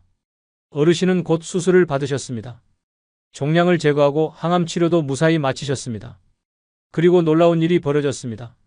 치료 시작 2달 후 그토록 괴롭던 등 가려움이 완전히 사라진 겁니다. 퇴원하시면서 어르신이 하신 말씀이 아직도 기억에 남습니다. 등이 가려워서 살았네요. 우스갯소리처럼 들리지만 사실입니다. 만약 그 가려움을 그냥 참고 넘겼다면 어땠을까요? 아마 몇 달 후에는 손 쓸 수 없는 상태로 발견되었을 겁니다. 여러분, 이게 바로 우리 몸이 보내는 신호입니다. 말을 할 수 없으니 가려움으로 이야기하는 거예요. 지금 여러분의 등이 이유 없이 계속 가렵다면, 특히 밤에 더 심해진다면, 그리고 피부는 멀쩡한데 속에서부터 근질근질하다면 절대 가볍게 넘기지 마세요. 이제 2번째 신호를 알려드리겠습니다. 2번째로 주의해야 할 부위는 발바닥입니다. 많은 분들이 발바닥이 가려우면 당연히 무좀이라고 생각하십니다. 그래서 약국에 가서 무좀약을 사서 바르죠. 하지만 아무리 발라도 낫지 않는 경우가 있습니다. 실제로 있었던 일입니다. 74세 할머니 한 분이 찾아오셨습니다. 경기도에서 작은 텃밭을 가꾸며 사시는 분이었어요. 선생님, 발바닥이 너무 가려워요. 무좀인 줄 알고 약도 발랐는데 점점 더 심해져요. 말씀하시는 동안에도 계속 신발을 벗었다 신었다 하셨습니다. 발바닥을 살펴보니 이상했습니다. 무좀이라면 당연히 있어야 할 증상들이 전혀 없었거든요. 발가락 사이가 갈라진다든지, 발톱이 두꺼워진다든지, 진물이 난다든지, 이런 게 전혀 없이 피부는 너무나 깨끗했습니다. 그런데 할머니는 발바닥 가운데 부분이 속에서부터 미치도록 가렵다고 하셨어요. 더 자세히 물어봤습니다. 다른 불편한 증상은 없으세요? 요즘 소화가 잘 안 되고 입맛도 없어요. 그리고 며느리가 보기에 제 눈이 좀 노랗다고 하더라고요. 바로 그 순간 저는 알았습니다. 이건 간 문제구나. 간 기능 검사를 했습니다. 결과는 예상대로였습니다. 간 수치가 정상보다 훨씬 높게 나왔고요. 복부 초음파에서 지방간과 담도 협착 초기 소견이 보였습니다. 비알코올성 지방간염이었습니다. 할머니는 깜짝 놀라셨습니다. 발바닥이 가려워서 왔는데 간이라니요? 왜 발바닥이 가려웠을까요? 간은 담즙이라는 물질을 만듭니다. 이 담즙은 지방을 소화시키는데 꼭 필요한데요. 간이 나쁘거나 담도가 막히면 담즙이 제대로 배출되지 않습니다. 그러면 담즙산이라는 성분이 혈액을 타고 온몸을 돌게 됩니다. 이 담즙산이 신경이 많은 부위, 특히 발바닥과 손바닥에 자극을 주면요. 속에서부터 미치는 듯한 가려움이 생기는 겁니다. 피부 겉은 아무 문제 없는데 안에서부터 긁고 싶은 그런 가려움이요. 치료는 약물과 식습관 개선으로 시작했습니다. 기름진 음식을 줄이고 물을 충분히 마시고 간을 보호하는 약을 드렸습니다. 한 달쯤 지나서 다시 오셨을 때 할머니 얼굴이 환해져 있었습니다. 선생님, 요즘은 발바닥이 전혀 안 가려워요. 이렇게 좋아질 줄 몰랐어요. 그 말씀을 들으니 저도 참 기뻤습니다. 만약 그냥 무좀이려니 하고 넘겼다면 어땠을까요? 간은 더 나빠졌을 것이고 나중에는 간경화까지 갈 수도 있었을 겁니다. 여러분 기억하세요. 발바닥이 가려운데 피부는 멀쩡하다. 무좀약을 발라도 전혀 낫지 않는다. 그리고 소화가 안 되거나 피곤하다. 이 세 가지가 함께 온다면 간 검사를 꼭 받아보세요. 조기에 발견하면 충분히 회복할 수 있습니다. 이제 세 번째 신호로 넘어가겠습니다. 세 번째로 주의해야 할 곳은 머리카락 사이, 즉 두피입니다. 두피가 가렵다고 백혈병일 수 있다니 믿기 어려우시죠? 저도 처음엔 그랬습니다. 하지만 실제로 겪고 나니 생각이 완전히 바뀌었습니다. 69세 되시는 남자 어르신 한 분이 진료실에 오셨습니다. 인천에 사시는 분이었어요. 선생님, 요즘 특별히 아픈 곳은 없는데요. 그냥 기운이 없고 입맛이 떨어져요.